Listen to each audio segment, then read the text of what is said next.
Praise the Lord. मसीह भारतीय कलीसिया को प्रभु यीशु मसीह के नाम में शामिल है। Indian Christian church of Christ shalom on you. परमेश्वर का बड़ा धन्यवाद करते हैं हम आज के इस दिन के लिए। फिर से एक बार की परमेश्वर ने हमें यहाँ आने का अवसर दिया और प्रभु का धन्यवाद इस बात के लिए भी करते हैं कि वो बार बार हमें अवसर देता रहता है। क्यों देता है? क्यों देता है? सोचना। मेरी पिछले दिनों एक पादरी साहब से मुलाकात हुई। हमारे घर वो आए, बैठे, बातचीत की हमने। मेरी पत्नी, बच्चे, हम लोग वहां पे बैठे थे। हम 5 ही लोग थे बस। बहुत ही अच्छी, बहुत बढ़िया फेलोशिप हो गई। आए थे वो 15 मिनट के लिए, 1 घंटा हमें वहां पे हो गया हमारे घर में, और कोई फालतू बकवास नहीं हुई, ना इधर की ना उधर की। बस केवल हम लोग अपनी बात करते रहे और परमेश्वर के राज्य की बात करते रहे। बहुत सारी बातें वहां पे हुई। उनमें से एक बात वहां पे ये भी हुई कि परमेश्वर आपको और मुझे, अब जो जिंदा है यहां पे, हर रोज एक नया दिन देता है। एक नया पेपर, व्हाइट पेपर देता है आपको। रोज देता है एक नया व्हाइट पेपर और बोलता है कि लो बेटा, इस पे लिखो। ये वाली बात वो पादरी साहब ने कही थी कि पादरी साहब वो रो पड़े। पास्टर वो रोया इस बात पे कि रात को 9 बज गए थे शायद हमारे घर में। वो रो के मुझसे मेरा पैसा तो आज का दिन भी चला गया और खुदा के लिए जो करना चाहिए था वो नहीं कर पाए, जो होना चाहिए था वो नहीं हुआ।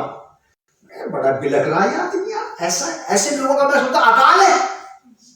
मैं तो सोच हमें, मुझे तो ऐसे लोग मिलते जो अपने आप के पैर होते हैं, मेरा ये हो गया, मेरा वो हो गया, मेरा ऐसा, मेरा वैसा। ऐसे रोने वाले बहुत मिलते हैं। ऐसे रोने वाले बहुत कम मिलेंगे जो परमेश्वर के राज्य के लिए रोते हो कि वो क्यों नहीं बढ़ रहा है। मैंने उस पादरी को रोते देखा, सचमुच रोते देखा। आंख भी बहरी और नाक भी बहरा उसका, और हम चारों पति पत्नी, मेरे बच्चे, हम दोनों बैठ के आराम से देख रहे थे। दुखी हम भी थे। मैं खुश इस बात से था कि प्रभु मैं आपका धन्यवाद करता हूं, लंबे समय के बाद आपने एक ऐसे आदमी से मिलने का मौका दिया जो आपके लिए रोता है, अपना रोना नहीं रोता। क्या आज का दिन भी गया पादरी साहब कि खुदा आप कब करेंगे वो काम, कब होगा वो वाला काम, कैसे होगा वो काम। मैंने मन ही मन में सोचा कि इस आदमी से मिलना चाहिए वाला, जिसे यीशु मसीह के घर की धूल रहती हो। उन्होंने ये वाली बात बताई कि परमेश्वर हर रोज हमें एक दिन देता है पैसा नया, एक नए व्हाइट पेपर के समान, कि लो बेटा इस पे लिखो, क्योंकि कल वाला पेपर तुमने खराब कर दिया। उसको तुमने क्या गुचड़ बना के पेपर खराब कर दिया। कल का दिन तुम्हारा खराब हो गया, तुमने पता नहीं क्या क्या ठटकाराम किए। फिर शाम को आपने अपने प्राचित किया, हमने पश्चाताप किया, हमने माफी, प्रभु माफ कर दें। दूसरे दिन परमेश्वर ने हमें जिंदा जगाया, फिर एक नया पेपर दे देंगे, इस पे लिखो, साफ साफ लिखना आज, ठीक है? आज साफ साफ लिखना। आज आपको मुझे फिर मौका मिल गया, आज सही काम करने का मौका मिला है। कल जैसे गुचड़ करने का नहीं, कल जैसे उठपटांग काम करने का नहीं। मान लो अगर आज भी गुचड़ हो गई, अगर पेपर किसी को कल सुबह मिल गया तो मिल गया, नहीं मिला तो नहीं मिला। अगर दोबारा से फिर एक व्हाइट शीट हमें परमेश्वर ने कल दे दी, कल का दिन दे दिया तो ठीक है, नहीं दिया तो कि अपना गुचड़ पेपर लेके मेरे पास आ जा, अब इसे मैं वही ठीक करूंगा। समझ आ जाए आपको बात? एक नए दिन का मतलब है एक नई शीट, एक नया पेपर आपको और मुझे दिया जाना, और ये कहा जाना कि अपने कामों के हिसाब से आज लिखो इसके ऊपर कि तुमने कैसा जीवन जिया, कैसा जियोगे, क्या करोगे तुम आज। जब कभी आप कुछ लिख रहे होते बहुत ज्यादा कटिंग हो जाए, उसमें बहुत ज्यादा कटिंग हो जाए तो क्या करते हैं आप? क्या फेयर करूंगा मैं इसे, अब मैं दूसरे पेपर पे साफ साफ लिखूंगा ताकि पढ़ने वाले को मजा आ जाए। मुझे ही बड़ी अच्छी लगी ये वाली बात कि रोज का दिन परमेश्वर हमें इसलिए देता है कि जो कल गड़बड़े हो गई, आज एक नई इबारत, एक नई शुरुआत, एक नई लिखाई लिखने का मौका मिल जाएगा मुझे। तो परमेश्वर का धन्यवाद कर दे कि वो रोज एक नया पेपर दे देता है। मान लीजिए कल आपका जो पेपर था वो व्हाइट था, बहुत ही अच्छे से लिखा था आपने, कोई बात नहीं, लेकिन आज आप उस पर और ज्यादा अच्छे से लिख सकते हैं, क्योंकि रोज मेरा अपना ये मानना है कि हर इंसान की बुद्धि रोज डेवलप होती है, रोज गलती करता आदमी रोज सीखता है। तो रोज परमेश्वर आपको मुझे एक नया दिन देता है, एक नई शीट के समान, एक नए व्हाइट पेपर के समान, ताकि हम उस पर लिखें। और दुआ करो आप भी और मैं भी करूंगा कि ऐसे लोग प्रभु जी लेकर के आए जो उसके राज्य के लिए रोते हो। सचमुच ऐसे नहीं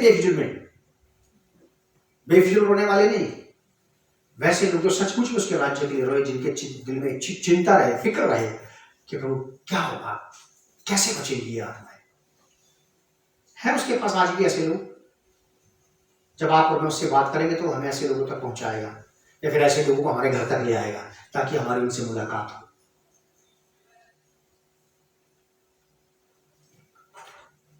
हमारा आज का थीम है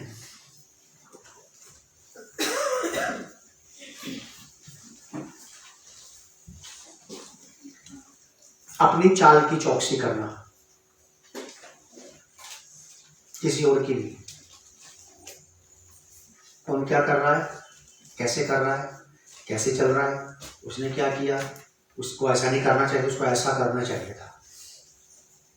क्योंकि हमसे सारे मसीह विश्वासी लोग जानते हैं, हमें से परमेश्वर किसी से किसी और का हिसाब नहीं लेता। जब हमारी उससे कभी मुलाकात होगी तो हमसे हमारा ही हिसाब देगा। और बाइबल इस बात की गवाह है। मैं आज की शिक्षा को शुरू करने से पहले आपको 2 उदाहरण दे देता हूं। पहला उदाहरण वो चोर था जो प्रभु यीशु मसीह के साथ क्रूस पर था। एक चोर ने यीशु मसीह को बोला कि तू तो परमेश्वर का पुत्र है, तुझसे ये भी नहीं हो सकता कि तू अपने आप को बचा ले और हमें भी बचा ले। दूसरे वाले ने क्या बोला कि तू गलत बात कर रहा है, ये बात ठीक नहीं है, कि तू और मैं तो अपने कर्मों का फल भोग रहे हैं, इसने तो कोई ऐसा कर्म ही नहीं किया। उस चोर ने यीशु मसीह से पूरा पश्चिम उत्तर दक्षिण दाएं बाएं की कोई बात नहीं की, है ना। उसने मैथ्यू की, जॉनसन अंकल की, मार्था आंटी की कोई बात नहीं की। उसने किसी की बात नहीं की, न चटरू की न मटरू की। उसने अपनी डायरेक्ट बात की। यीशु मसीह से बोला कि जब तू अपने राज्य में आएगा तो मेरी सुधि लेगा।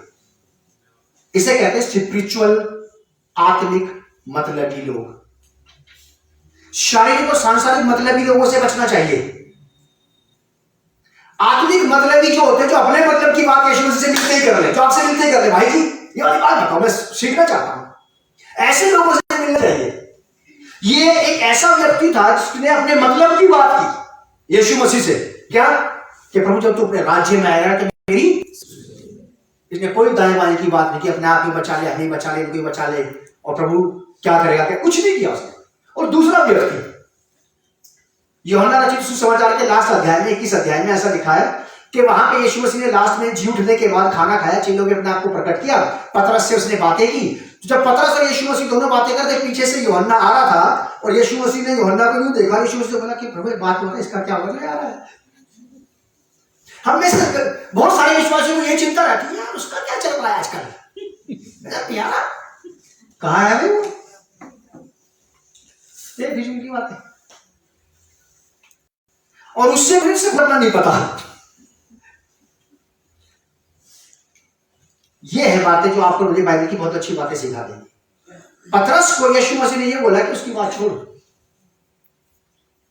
अगर मैं ये चाहूं कि जब तक मैं जिंदा रहूं, मैं ना आऊं, जीवित रहे, तो ये मेरे उसके बीच की बात है, तू अपनी बात बता। तब ये वाली बात चेलों में और कन्फ्यूजन फैल गया कि भाई यूहन्ना नहीं बोलता था, सब कुछ का कुछ समझ रहे हैं। बहुत सारे विश्वासी बाइबल पढ़ते हैं, अपने आप ही पढ़ते हैं, अपने आप ही समझ लेते हैं, और कुछ का कुछ समझ लेते हैं। जबकि यीशु मसीह ने ये थोड़ी कहा था कि यूहन्ना नहीं मरेगा।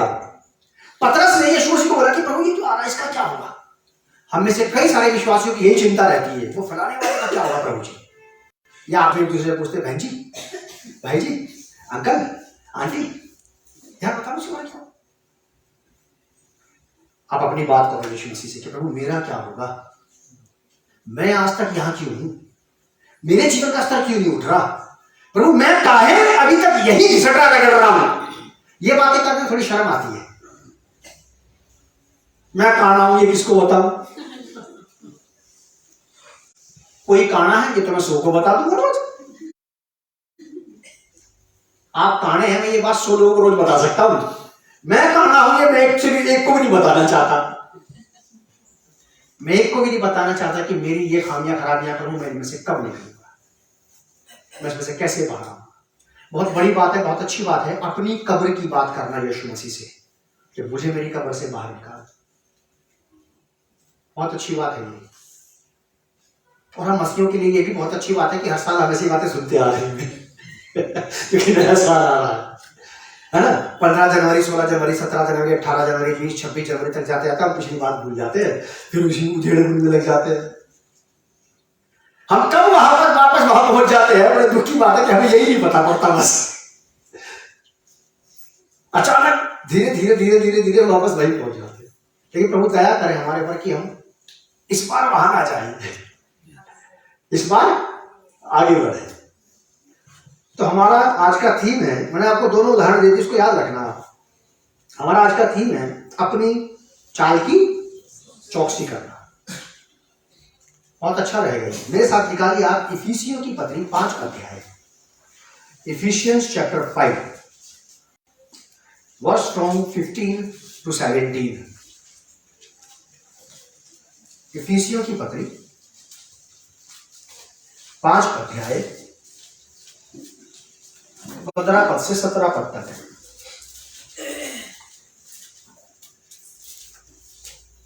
बड़े आराम से, बड़े धीरे से आप निकाल लें। इफिसियों की पत्री 5 अध्याय 15 से 17 तक। प्रेरित पौलुस इफिसियों नगर की कलीसिया को यह पत्र लिखते हुए कहते हैं, कलीसिया से कह रहे हैं वो, वैसे ही जैसे आप यहां पे कलीसिया है, ऑनलाइन जो लोग देख रहे हैं जैसे वो कलीसिया है। या फिर आप ये सोचिए कि वो एक झुंड से नहीं कह रहा, हुजूम से नहीं कह रहा, एक भीड़ से नहीं कह रहा, मुझसे अकेले से कह रहा जो मैं यहां बैठा। आप ये विचार करो कि वो मुझसे कह रहा अकेले से जो मैं यहां पे बैठी हूं। आप अपने बारे में सोचना शुरू करो, मैं अपने बारे में सोचूंगा। लिखा कि इसलिए ध्यान से देखो, इसलिए ध्यान से देखो कि कैसी चाल चलते हो। ध्यान से देखो अपने आप कैसी चाल चल रहे हैं आप में। बात की बात नहीं कही पौलुस ने, पौलुस बड़ा बुद्धिमान आदमी रहा होगा मैं सोचता हूं, उसने चाल की बात की। अगर बात की बात करता तो बात करने तो माहिर है हम। आत्मिकता की बातें करवा लो, जमीन पर अगर आपको मैंने स्वर्ग दिखा दी तो मेरा नाम बदल देना। अगर मैंने आपको यही बैठे बैठे मैं पतरस से नहीं मिलवा दिया वहां सिंहासन पे बैठे हुए, तब जो चाहे वो कह देना, क्योंकि आत्मिक बातों में हम लोग माहिर हैं। और आत्मिक चाल चलन में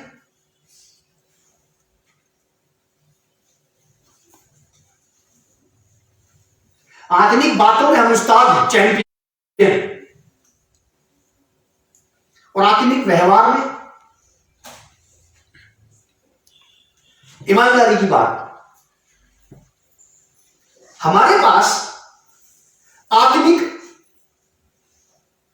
बातों की घटी है या आत्मिक व्यवहार और चाल चलन की घटी है?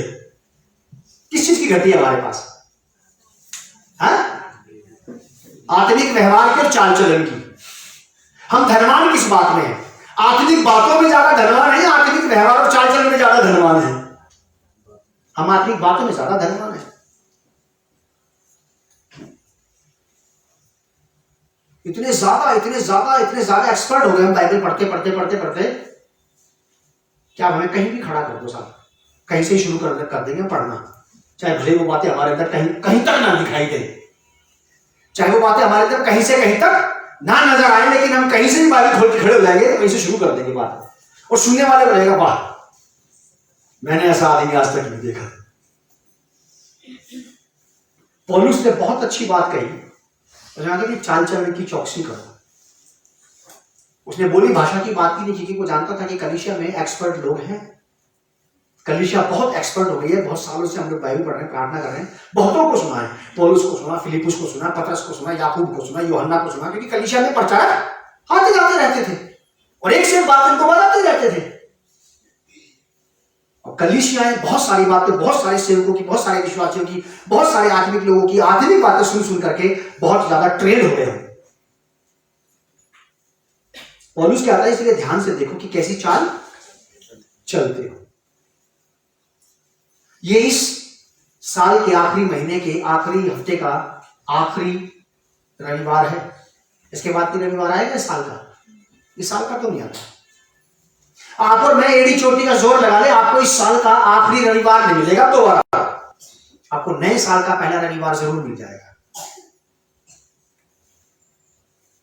2021 जा रहा है, ऐसी बातें आप और मुझे करते करते जमाने गुजर गए। जब से हम विश्वासी में आए, मसीह में आए, तब से हम लोग ऐसी बातें कर रहे हैं। कलीसियाओं में ऐसी बातें चलती हैं हर साल के आखिरी महीने के आखिरी दिनों में। देखो हमें ऐसा नहीं करना चाहिए, देखो हमें ऐसे नहीं चलना चाहिए, प्रभु हमसे ये चाहता है, प्रभु हमसे वो चाहता है। जिस प्रकार से हम लोग अपने आखिरी महीने में, महीने के आखिरी दिनों में अपने पूरे साल भर का कंक्लूजन निकालते हैं कि मैं कहां सही रहा, कहां गलत रहा, ऐसा शुरुआत में नहीं हो सकता क्या? ऐसा शुरुआत में भी तो होना ही चाहिए। अगर शुरू से ही आप और मैं सही ढंग से चले तो आपको और मुझे लास्ट में कंक्लूजन निकालने की जरूरत नहीं पड़ेगी। अगर शुरुआत गलत हो गई तो आखिरी तक गलत ही रहेगा। अगर शुरुआत ही सही रही आपकी हमारी तो लास्ट तक गलत नहीं होगा फिर। लेकिन इसके लिए सबसे सिंपल, सबसे बेहतरीन तरीका है क्या? पौलुस क्या सिखा रहे हैं हमें? संत पौलुस सिखा रहे हैं कलीसिया को कि इसलिए ध्यान से देखो। किसको? अपने आप को। यहां कोई ऐसा आदमी है या ऐसी स्त्री या ऐसा पुरुष जिसने चर्च में आने से पहले अपने आप को शीशे के सामने क्यों ना देखा हो? वो हाथ खड़ा करके दिखाए जो आने से पहले, यहां आने से पहले शीशे के सामने नहीं गया। कोई भी नहीं है। देखा? यहां कौन है ऐसा जो यहां आने से पहले 2-3 बार शीशे के सामने ना गया हो? यहां ऐसे कितने लोग हैं जो यहां आने से पहले 3-4 बार शीशे के सामने गए हो? मैं गया हूं, पर आप भी हंस रहे, आप भी जान गए। इसका मतलब अब छोटी सी बात का आप आइडिया लगाओ कि यहां आपको केवल मुझसे मिलना है, मुझे आपसे मिलना है। हम घर के लोग हैं, परिवार के लोग हैं, आपस में भाई भतीजे, भाई बहन है हम लोग, हम एक कुटुंब परिवार है। अगर हमें से किसी के कपड़े साफ नहीं है, मैले फटे हुए नहीं है, क्या हमको निकाल देंगे यहां से? नहीं, हम फिर भी उससे मिलेंगे, हमारे भाई है। लेकिन यहां आने से हमें कहेंगे हमारी मुलाकात मनुष्यों से होनी है, इंसान से होनी है।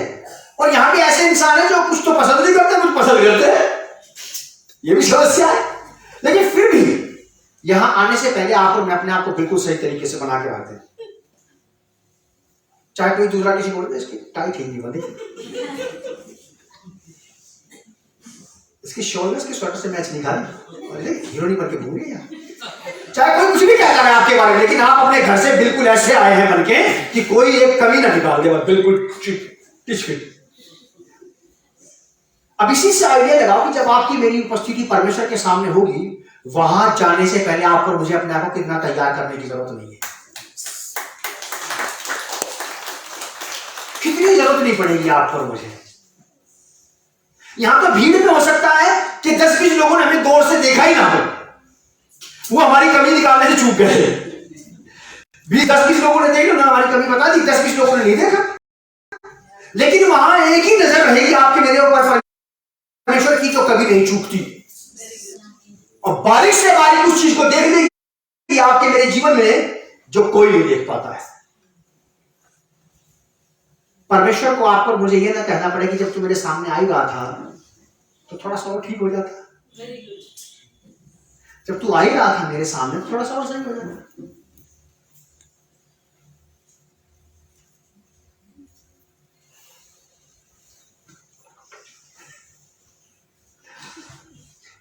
कई दिन हो गए, कब से 2 या 3 हफ्ते हो गए, मेरे दिमाग में ये वाली बात चलते चलते हैं।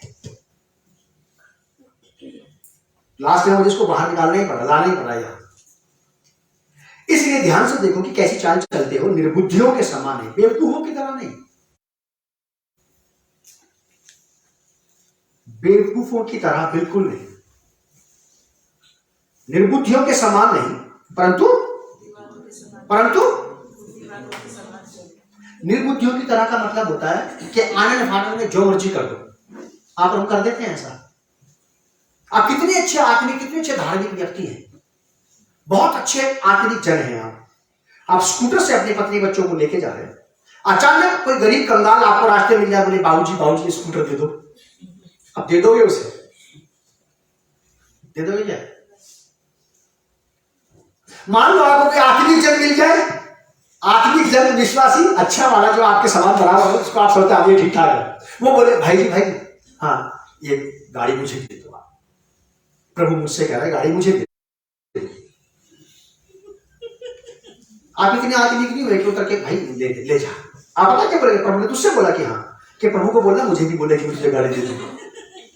तब हमें कंफर्मेशन चाहिए। बुद्धिमानी देख रहे हैं आप? जब आप अपनी चीज परमेश्वर की सेवा के लिए देने में बुद्धिमानी दिखाते हैं, तो परमेश्वर के लिए चलने में बुद्धिमानी क्यों नहीं दिखाना चाहिए? आपको मेरी बात समझ में नहीं आई? ये वाली आई? आ गई तो बहुत अच्छा है, क्योंकि मुझे नहीं लगता कि हमें से कोई भी व्यक्ति ऐसा है जो अपने घर की कीमती चीज किसी भी विश्वासी के कहने से उसको उठा के लेके ले जाओ। हम बोलेंगे ठीक है, परमेश्वर ने आपको बोला कि चीज मैं आपको दे दूं क्या?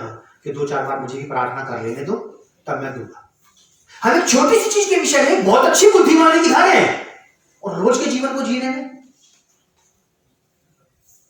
रोज की जिंदगी को जीने में आनंद फानंद में जिए जा रहे हैं, आनंद फानंद में जिए जा रहे हैं। पेपर हमें मिल गया, सुबह पता नहीं क्या क्या लिखते जा रहे, घुचड़ पता पड़ा लास्ट में, आखिर में पता पड़ा 250 शब्द लिखे थे, उसमें से केवल 10 ही शब्द मेरे ठीक है बस। ये करेक्शन आदमी अपने आप ही कर लेता है रात को अपने पास लेट के प्रार्थना करते समय, बैठते समय, कि आज का दिन यार ठीक नहीं गया, आज का दिन ठीक नहीं गया। तुझे कैसे पता है? पता इसको इसलिए कि लिखा भी तो इसीलिए है, इसे पता कि इसके 250 में से केवल 250 में से 240 शब्द बेकार हो गए, इसके केवल 10 ही काम के निकले। पौलुस हमें सिखाने की कोशिश करते हैं कलीसिया को कि इसलिए ध्यान से देखो कि कैसी चाल चलते हो, निर्बुद्धियों के समान नहीं। मैं आपको ये बताना चाहता हूं कि समय नहीं रहा अब आपके मेरे पास कि बेवकूफों जैसी हरकतें करते फिरें। एक मसीह विश्वासी होने के नाते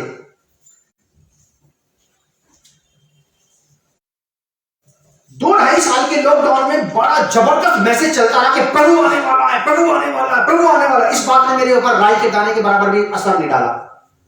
ईमानदारी की बात करो, मुझे ऑनलाइन देख रहे हैं लोग, मैं काफिर मसीहा नहीं हूं। काफिर मसीहा का मतलब होता है मसीहा पर विश्वास ना करने वाले। मैं मसीह पर विश्वास करता हूं, मैं इस बात पर भी विश्वास करता हूं कि वो आएगा,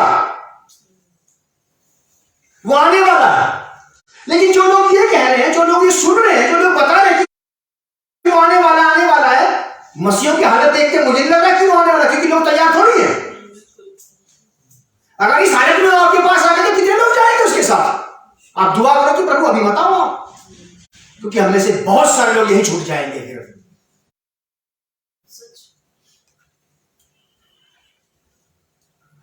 2-2.5 साल के लॉकडाउन के सीजन में पूरे सारे विश्वासी मोस्टली सेवक और बिलीवर्स यही कहते बस आने वाला, बस अभी आने वाला, बस यहूदी कैलेंडर के अनुसार बस अभी आने वाला है। वो 2.5 साल भी निकल गए, अब तक तो नहीं आया यीशु मसीह।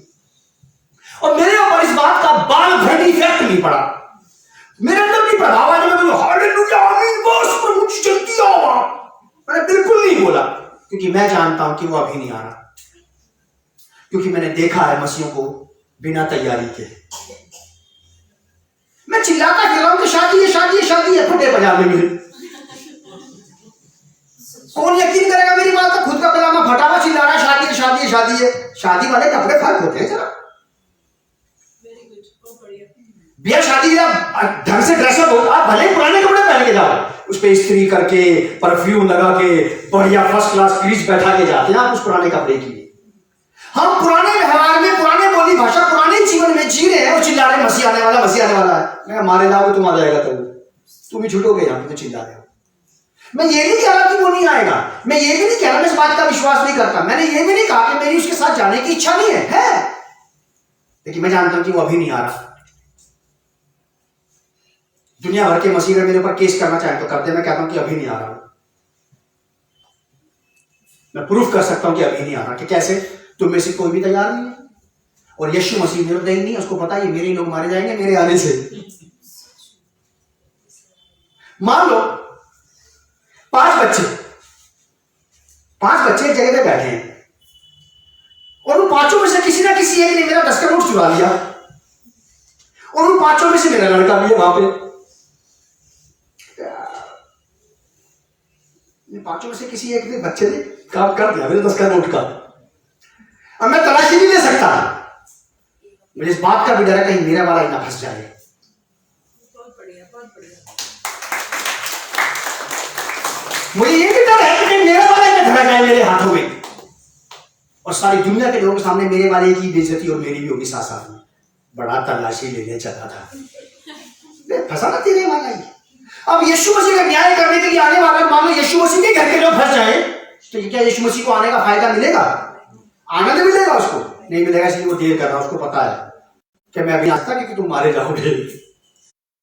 पतरस की पत्री में लिखा, क्यों जी लिखा ना, कि वो इसीलिए देर करता है कि बहुतों को अभी भी सुधरने और बदलने का मौका मिल जाए।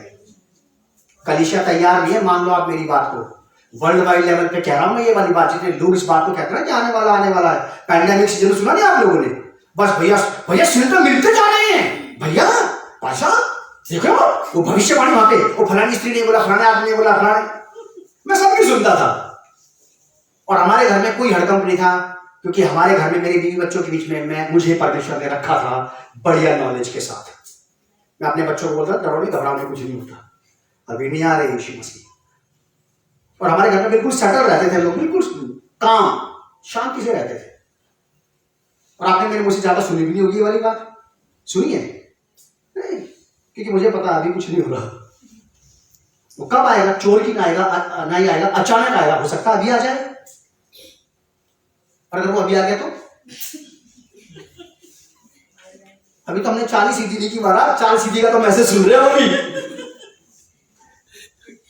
हमने कल सुना था कि हमारी कब्र में से हमें बाहर निकाल, आज तक नहीं निकले हुए बहुत सारे लोग। ईमानदारी की बात, अपने घर आके कल कितने लोगों ने प्रार्थना की थी, प्रभु मुझे मेरी कब्र से बाहर निकाल? क्यों? 2 लोगों ने। देख रहे हैं आप, 500 लोगों में से केवल 2 लोगों ने इस बात को सुना, इस बात की प्रार्थना की अपने घर जाके कल मैसेज सुन के कि प्रभु मुझे मेरी पुरानी कब्र से बाहर निकाल। अब आपका परिप्रेक्षण अगर ऐसा है और प्रभु के आने की तैयारी सुन रहा हूं आप, अभी तो उन्होंने अपनी पुरानी कब्र से निकलने की प्रार्थना नहीं की, और वो आज पुरानी कब्र में मिले तो हालेलुया, प्रेज़ द लॉर्ड के सारे नारे धरे के धरे रह जाएंगे हमारे, हंसना भी भूल जाएंगे फिर हम। बहुत अच्छी बात प्रेरित पौलुस कहते हैं, निर्बुद्धियों के समान नहीं पर बुद्धिमानों के समान चलो, बुद्धिमानों के समान। अब बुद्धिमान कौन है? बुद्धिमान वो आदमी है क्या जिसको पूरी बाइबल का नॉलेज है? क्या बुद्धिमान वो व्यक्ति है जो बाइबल खोल खोल के लोगों को समझाता है? क्या उसे बुद्धिमान कहते हैं जो रोज बाइबल की बातें लोगों को बताता हो? किसे कहते हैं बुद्धिमान? बुद्धिमान उसे कहते हैं जो परमेश्वर की बात पर रोज चलता हो, जो परमेश्वर की बात पर रोज चलता हो, उसे कहते हैं बुद्धिमान। बाइबल के मुताबिक तो बुद्धिमान उसी को कहा गया, उसको नहीं कहा गया जो ज्यादा जानता हो, उसे भी नहीं कहा गया जो रोज 2.5 घंटे बाइबल पढ़ता हो, उसे कहा गया जो अपना रोज का जीवन परमेश्वर के वचन के मुताबिक चलता हो। यह है बुद्धिमान। भजन संहिता में एक जगह से लिखा कि परमेश्वर ने आकाश से, स्वर्ग में से पृथ्वी पर दृष्टि की ओर देखा कि कोई है जो परमेश्वर का भय मानता, परमेश्वर से प्रेम करता, उसकी बातों पर चलता हो। उसने लिखा कि एक को भी ना पाया। और ऐसी दशा में यीशु मसीह आ जाए और मजा आ जाएगा जिंदगी का साहब। आ जाएगा। वो जिंदगी के मजे का नहीं, जिंदगी का सबसे भारी दिन होगा फिर हमारे से। लिखा है कि इसलिए ध्यान से देखो कि यही चाल चलते हैं, निर्बुद्धियों के समान नहीं पर बुद्धिमानों के समान चले। आपको बुद्धिमान के समान चलना है, और बुद्धिमान के समान चलने का अर्थ होगा बाइक परमेश्वर के वचन के मुताबिक चलना। इससे ज्यादा अच्छी बुद्धि नहीं हो सकती, इससे ज्यादा अच्छी बुद्धि हो ही नहीं सकती। 16वीं आयत में लिखा है कि अवसर को बहुमूल्य समझो। अवसर को, आज आपको फिर एक नया पूरा कागज दे दिया, आज फिर आपको मुझे नया दिन मिल गया। अभी हमें क्या मिला है? क्या मिला हमें? क्या मिला हमें? अवसर। चल तुझे मैं आज का मौका दे, परमेश्वर दे रहा है। अवसर को बहुमूल्य समझो क्योंकि दिन, ये वाली बात पौलुस ने, मैं सोचता हूं कि 1500 साल पहले कही होगी शायद, इससे भी ज्यादा। 2021 तो वैसे 2000 तो प्रभु यीशु मसीह को हुए आए। और पौलुस भी यीशु मसीह के बाद ही, यीशु मसीह की मृत्यु के बाद, जी उठने के बाद विश्वास में आ गया था, कुछ साल के बाद ही बस। और कुछ सालों के बाद उसने पत्री लिखी थी, क्योंकि पौलुस की उम्र 100 साल तो थी नहीं ना, वो 150 साल का होकर मरा। उसने अपने मरने से पहले ही पत्रियां लिख दी थी। इसका मतलब 1500, 1700, 1800, 1900 साल हो गए होंगे इस पत्री को। 1800-1900 साल पहले लगभग पौलुस ने ये वाली बात कही थी, अवसर को बहुमूल्य समझो क्योंकि दिन बुरे तब भी थे और दिन बुरे आज भी हैं। हम में से कितने लोग बदले, कितने सुधरे, कितने बदल गए, कितनों का व्यवहार बदला, कितनों का जीवन बदला, कितनों की चाल चलन बदल गई इस बात को पढ़ करके। दिन तो बुरे तब भी थे ना, उसने तब कही थी ये वाली बात कि दिन बुरे हैं। क्या आज दिन अच्छे हैं? कौन कहता है कि अच्छे दिन आ गए? कोई भी कह रहा। पौलुस कह रहा कि दिन बुरे थे तब की बात है, आज भी दिन बुरे हैं और तब तक दिन बुरे रहेंगे, पता नहीं, हम नहीं जानते कब तक रहेंगे दिन बुरे। लेकिन ये हर उस आदमी के लिए है जिसका दिन बुरा है। आज मेरा दिन खराब हो गया, कहते हैं लोग, आज का दिन सारा भगदड़ में निकल गया, खराब ही हो गया, आज तो कुछ हाथ नहीं आया, ना प्रभु हाथ मिला और ना ही कोई काम बना। अगर ऐसा ही है कि दिन बुरे हैं तो आज के दिन का, आज के मौके का, इस अवसर का भरपूर फायदा उठा लें, क्योंकि आज हमें एक कोरा कागज और दे दिया गया। आज बढ़िया तरीके से लिखते हैं, चलो इसके ऊपर अच्छा लिखते हैं, साफ सुथरा लिखते हैं, ताकि परमेश्वर को दूर से ही समझ में आ जाए, सब कुछ साफ साफ दिखाई देने लगे। और वो कहां पढ़ेगा? वो पूरा कागज कौन है? मैं खुद, आप और मैं खुद है। हमें जो आज का दिन दिया गया है, आज के दिन में परमेश्वर आपके मेरी चाल चलन, व्यवहार, बोली, भाषा, तौर तरीके के जरिए से कहां लिखा जा रहा है? सब कुछ वहां लिखा जा रहा है, सब कुछ। आप आज दिन भर कलम मत उठाओ, आप ये नहीं कह सकते प्रभु मैंने आज दिन भर पेन नहीं उठाया, मैंने लिखा क्या? तुम बिना पेन के लिखोगे वहां पे, क्योंकि वहां हम सबका हिसाब किताब, फिर हमारे लेखा जोखा महीने का आखिरी रविवार है ये।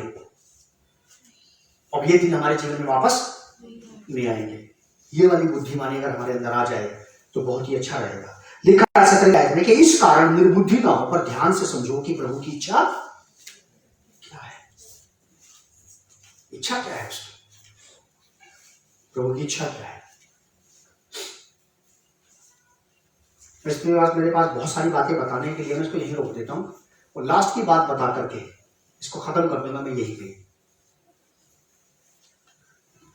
पौलुस कहता है 17 की आयत में, इस कारण निर्बुद्धि ना हो पर ध्यान से समझो कि प्रभु की इच्छा। आज आप और मैं प्रभु की इच्छा को खोजने, उसको पता लगाने में समय लगा सकते हैं, क्योंकि आज का दिन हमारे पास है। पहला पत्रस 4 अध्याय,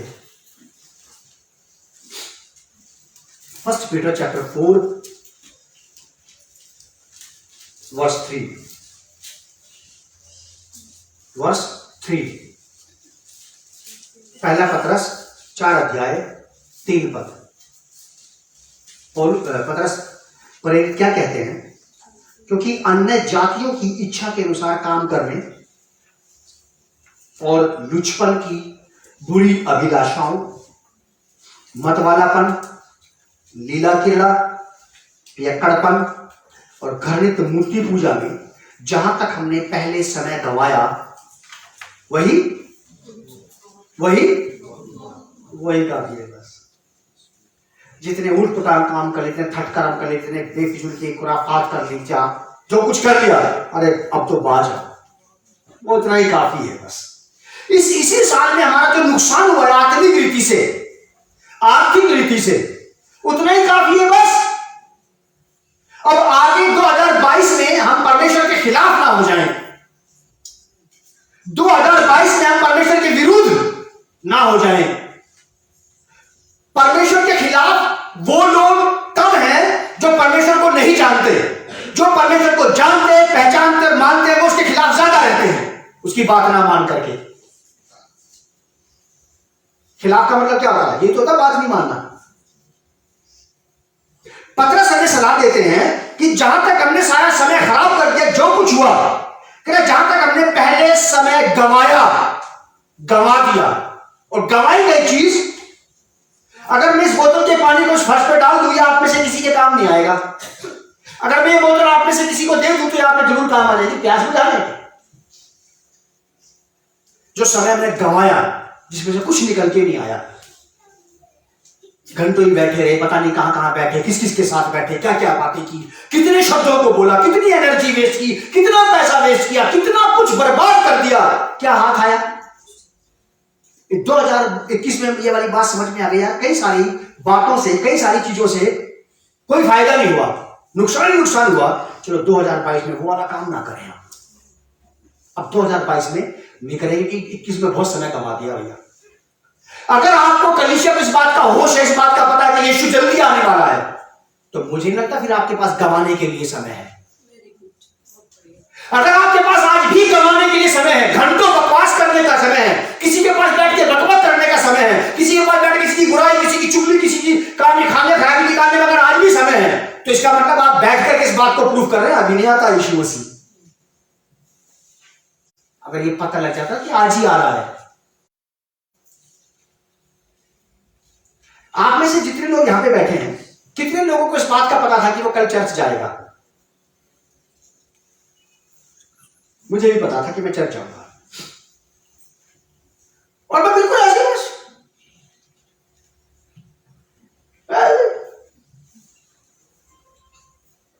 आपको मेरे कपड़े देख के लग रहा है कि मैं ऐसे ही आ गया हूँ चर्च घर से? तैयारी के साथ, कल से तैयार था मैं। अपनी पत्नी को मैंने बोला मेरे कपड़े निकाल दो और मेरा वो कोट निकाल दो, कहां रखा है इसको, मुझे प्रेस करके पहनना है। यही बात थी। बच्चों के कपड़े, अपने कपड़े, कल से तैयार थे हम, यहां आने के लिए तैयार थे, और वहां जाने के लिए और उससे मिलने के लिए। आगे आपको मेरी बात समझ में? मतलब मैंने समय बिल्कुल नहीं गंवाया, यहां आने की भी तैयारी की आपने और मैंने। जितने लोग यहां बैठे हो आप सब तैयार थे कल से।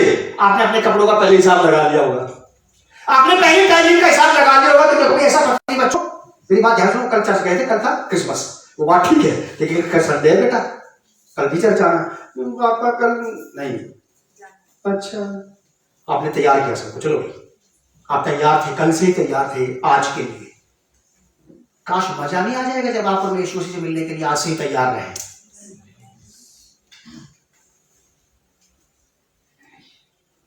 आपके कपड़े देख के डर नहीं रहा कि आप तैयार नहीं थे, आप तैयार थे, आपका दिमाग तैयार था, आपको देख के लग रहा कि हाँ बिल्कुल सही फेस वेस चमका के आए हैं यहाँ पे। हाँ, ये तैयारी बताती है आपकी, ये चीज बताती है कि हम तैयार थे। तो यीशु मसीह से मिलने के लिए भी आपको मुझे ऐसे ही तैयार होना पड़ेगा। प्रेरित पतरस कहते हैं कि जो समय हमने पहले गंवा दिया उतना ही काफी है, बस वही बहुत है। अब ज्यादा समय खराब करने के लिए नहीं है। 2020 में 21 में जितना समय वेस्ट कर दिया उतना ही काफी है, जितना पैसा वेस्ट कर दिया उतना ही काफी है। अब इसको क्या करो? Save money save time. जो खराब हो गया उसको तो वापस उठाया नहीं जा सकता, कि बाकी का खराब ना हो उसको बचाया जा सकता है। परमेश्वर आप लोगों को बहुत आशीष दे और पवित्र आत्मा हमारी और मेरी भी ऐसी मदद करे कि सचमुच में ही हम बुद्धिमान बन जाएं और अवसर को बहुमूल्य समझें। आदरणीय पिता प्रभु यीशु के नाम में मैं आपका धन्यवाद करते हुए आपसे प्रार्थना करता हूँ, आज के इस वचन का बीज जो हमारे अंदर बोया गया है ये 100 गुना लायक होने पाए।